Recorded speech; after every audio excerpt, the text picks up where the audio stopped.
Hi, I'm Dr. Ted Plimpton, and this is an introductory video to our first space/independence kind of therapy group.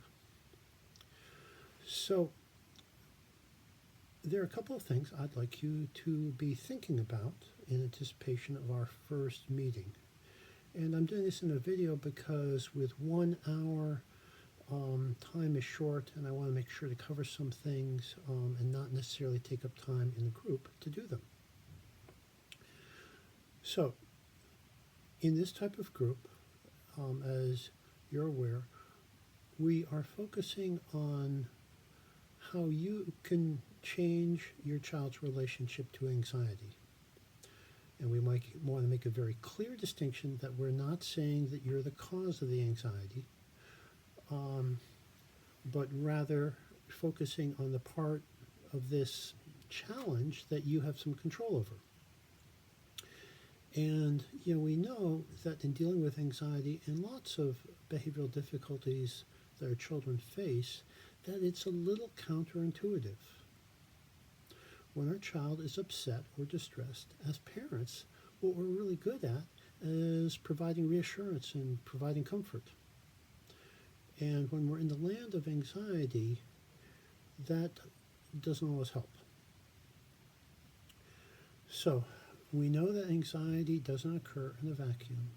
So, in this workshop, we're taking a big look at that and looking at the parts that you have control over, or you could do something about. So, there are a couple of things I'd like you to kind of be thinking about in anticipation of our first meeting. One is, I'd like to have a sense from you about how you would know that participating in this workshop had been helpful to you. And if you could try to think of it in some concrete terms, that would be helpful. We know that we know that you want your child to be less anxious, but could we try to formulate that question in some more specific terms? For example, perhaps being able to sleep more independently, or less anxious questions such as, "Mom, do you think I'm going to throw up today?" Things like that. The second thing I'd like you to be thinking about is trying to think of all of the ways in which you are accommodating to your child's anxiety. You are doing things to try to forestall their anxiety. And trying to kind of make a list of that.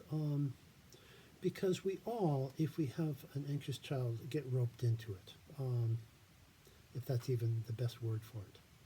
So, some things to kind of think about just to give you some ideas are letting my child have a different meal from the rest of the family at dinner.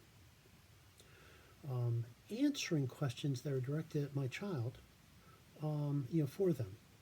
Letting my child sleep with the lights on, letting my child avoid social engagements, driving my child to school, picking them up early, even sleeping with your child can be, part of the picture. Frequently responding to your child's text messages, coming home early for an outing. There are all sorts of ways. I find that the reassurance questions are often a big one, and also curtailing family activities, not going out to dinner, curtailing how you do vacations, ordering for your child at a restaurant, all sorts of things. Then the last thing I'd like you to be thinking about is keeping an eye out for the ways in which you can promote your child being a little bit more independent. Paying attention to those statements that come from your child, such as, "Mom, can I walk home from the Y?" Or, "Can I make brownies?" Or something like that. But pay attention to those, and those are moments where we can promote your child's independence. Now, for some children, we may have to start in a more basic level in terms of kind of just promoting their competence. So, for example, here I'd like you to kind of pay attention to the things that you think your child could do, but to involve them would be really inconvenient, take up more time. But pay attention to those times and look at them as potentially opportunities to promote their independence or competence. So, for example, that might be helping you take out the recycling or trash. It could be made into a partnership of I'll take out the recycling and you take out the other trash or something like that. But to keep an eye out for that. Interestingly, sometimes when we just promote independence activity, that can have an effect on anxiety that's not even the focus of those activities.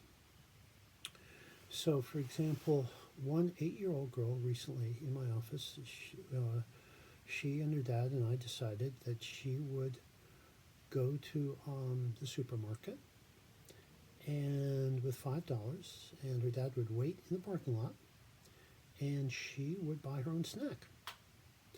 And she did that, and she felt totally triumphant doing that, very excited. So when we can promote fun activities like that, so much the better. So some things to think about, and thank you for taking the time to listen to this, and look forward to seeing you in our first meeting.